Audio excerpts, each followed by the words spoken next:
We begin today at 5 with new cases of COVID on the rise. National case counts are up for the coronavirus, and around the state, there's been a very slight increase as well. Nothing alarming. Places like Philadelphia have seen enough of a rise that they are actually taking proactive steps. And health officials here say they are also remaining vigilant. Sarah Schuchman has been looking into the numbers. We're in good shape here in Cuyahoga County. Our COVID positivity numbers are nearly the lowest they've been in a long, long time.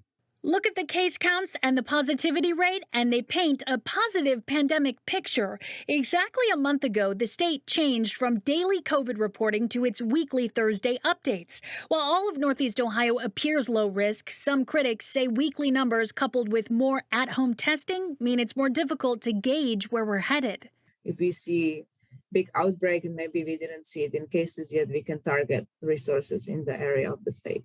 That's where wastewater monitoring comes in. A surge in sewage can foreshadow community spread, like the Northeast has been noting for weeks. You can see the virus RNA in the wastewater, and you can estimate the prevalence in the community from that. And it's also early indicator, definitely, of hospitalizations.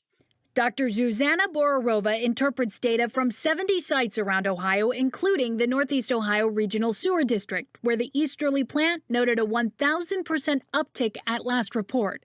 This has been in place since the summer of 2020, but in an endemic stage, the biweekly testing and ability to sequence the virus to identify new variants has new importance. It's this snapshot into the community. It's being uploaded to ODH every day. And they look at the data and send alerts if they need to send alerts. Local health districts say attention to clusters of cases in schools, daycares, and nursing homes is also a daily focus. We're tracking that on a day-to-day basis to see where those are occurring, and so that we can implement methods pretty quickly to ensure that we are able to limit the spread further. Today, President Biden extended the nation's public health emergency for another 90 days, and the mask mandate on planes and other public transportation is extended until May 3rd. So the next month could really be critical here, as the wastewater data can pop 2 to 4 weeks before cases do. And one theory on the increase of cases in the Northeast says they were part of the early Omicron surge, meaning immunity from vaccinations and prior infections may have waned more quickly there than in other places. But you'll remember Cuyahoga County, Jay, was also part of that early surge. That's right, we were. I'm fascinated, Sarah, by the wastewater monitoring.